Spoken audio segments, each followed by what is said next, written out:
This may or may not be a video of its own. It may be part of another video, but I've spent a few hours over the last couple nights just starting to kind of pull the harness together for the Bent69 and finding out what I have to reuse, what it is, you know, what he's already spent money on. The most complicated thing to work out so far has actually been his alarm system. I think I've pretty much got that all sorted out. I know where I'm going to hook it in to give it fuses of its own, because whenever possible, I don't like to have phantom floating fuses.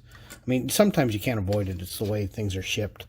But if I can move all the fuses to the block, or to at least a common location, I feel better, because then if you're on the side of the road and something dies, you have a better chance of actually finding it because the customer's not going to know that there's a fuse stuffed under a seat somewhere.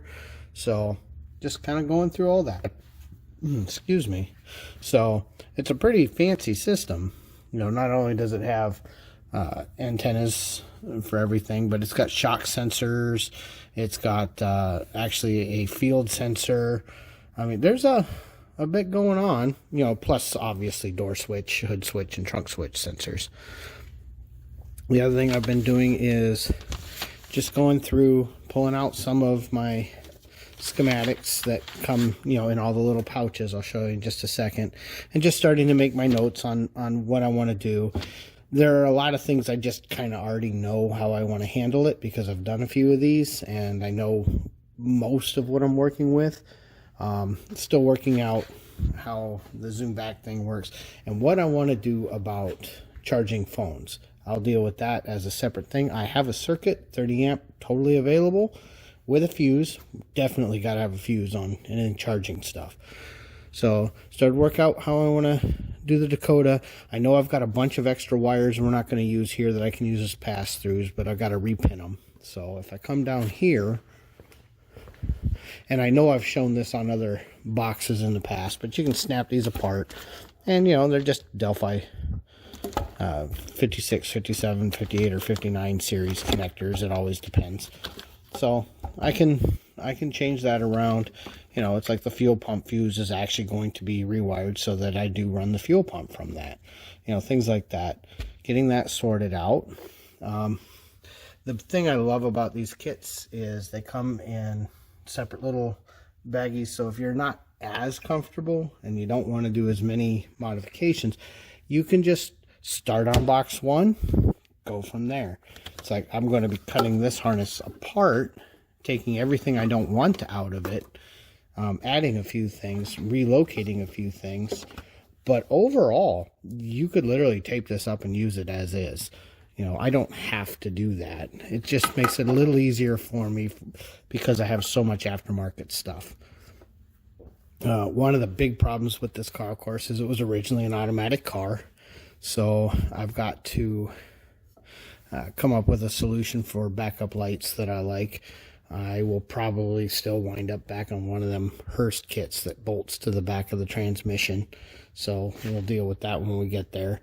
I've got these cutouts to deal with, obviously the MSD Atomic, but also, you know, the ignition system. Most of that will be fed, you know, all the heavy power will come right off the battery. I've got to get a radio hooked up, and then, of course, the trunk has got a giant subwoofer and all that. That's why we never bothered yanking that giant cable. There's nothing I'm going to build that's any stronger or better than that. So, you know, it might be overkill, but it is what it is. Probably not reusing this style coil. I think I will most likely just go to a Blaster 2. Been pretty happy with those over the years. You know, kind of going through any harnesses, because one of the things I need to know is there anything I have to order? So as I've been pulling the old harness apart and pulling things out, you know, and finding things going, I don't know what that is yet, so let's just set it aside until I know. You know, I know there were a lot of gauges in this car, so, you know, that's probably some of that. So hopefully I'm kind of getting down into the range where I have a good handle on what it is he wants. You know, here, some notes to remind myself just in case. But these are big projects. You need a little quiet as you're figuring it out. So I've been trying to sneak off when nobody's around for this stuff. Once I actually start the main harness, you know, for the dash and everything up in the dash, that part actually goes very quickly.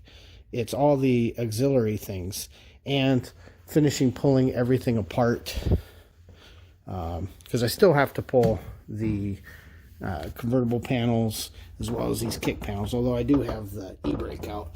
But I got to pull the kick panels so that we can check the switches, for one, you know, just because we do want those, make sure those are working. But two, I've got to get the gutters up, and of course there's a screw hidden, and you know, that's where the wiring comes through. So I'll show that in a future video. So there is a little bit to do in here, but at some point I got to pop that trunk and find out what's going on back there. That harness is usually not as fun. On the upside, we'll be able to set up our fuel pump relay and get all that going back there. So that'll come out pretty nice. In all this mess, there's a alarm siren somewhere around here. There it is. I'm going to want to bury that because it defeats the purpose if all I got to do is open the hood and cut a wire. So not only that, since the horn relay is going to be buried in the dash, I'm pretty sure there's an output I can use that'll also use the factory horn. So I might as well use that.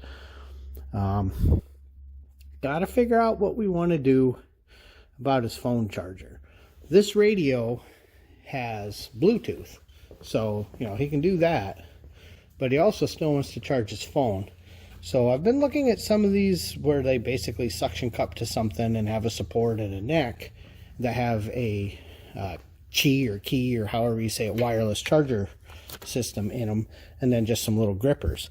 And I think that might be an awesome solution, because then when he changes his phone, you know, I don't want to tie something to a connector, or say his wife has a different series phone, or a buddy is in the car and he's got a Samsung phone and the other guy's got an iPhone. As long as it can be wirelessly charged, that'll be available. The other option as well is I will place a couple USB ports as well as 12 volt power ports. It's not as easy in these consoles. You'll see they're not, real beefy, but I can usually get one laying out in the back with a little cable off of it, so at least you have access to it, and then it stuffs under the seat. That's what we did in Sweet Pea, and that works perfect. So we will go from there.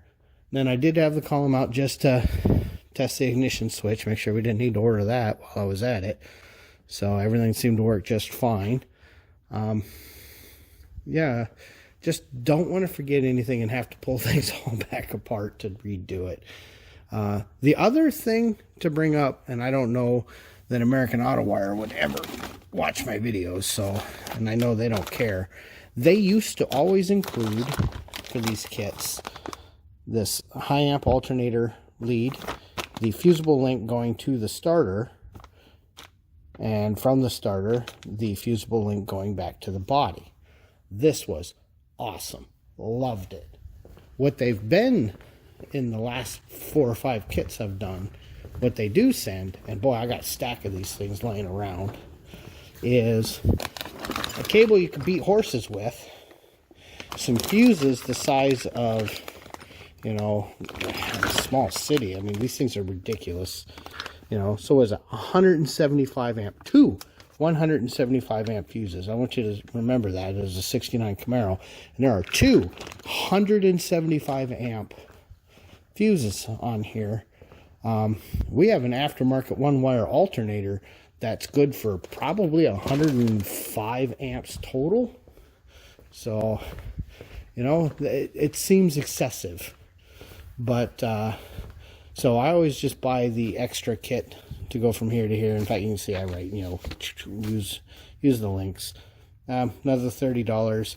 I wish it was an option to get what I prefer, because I have a feeling that the one I don't use is probably considerably more expensive for them to provide than the kit I prefer, because this is just a couple fusible links.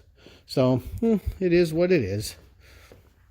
It's what I do in all the cars. I've been using the older style of their system for, God, more than 10 years, probably 12 years, with zero problems. So it's definitely my preference. I'm sure they're probably wedged by the market. You know how things are if people are doing something absolutely crazy.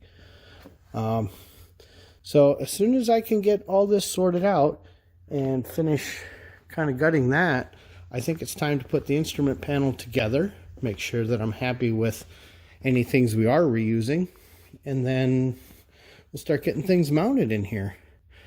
Get the stereo wires all worked out, get those run before I close anything up. And like I said, the interior wiring goes, well, 80% of it goes in a couple hours. It's those last bits that are pretty fiddly and take a while. You know, you're always monkeying with all the little bitty details. But the bulk of that will go pretty quick. Like I said, I do like to repin and use some of the output locations here. In fact, you can see I've got several vacant terminals I can use if I need them too. So part of why I want to identify things now. If I know I have to get a wire out to do something from inside to outside, instead of drilling a hole, if at all possible, I'd really rather go through this bulkhead connector. So, all right. I don't know if this will be its own video yet or not, but apparently I've rambled on long enough to accrue almost 12 minutes. So it probably should be. And like I said, just starting to go through, figure out what's what. Spent an awful lot of time extracting this from the existing harness. It was absolutely just wrapped and tied and poked in on everything. And here is the radio that was in the vehicle that doesn't have Bluetooth. So we're going to the one down here that does. Also, I do prefer these retro sounds. They seem to work a little nicer, and they definitely look a little nicer.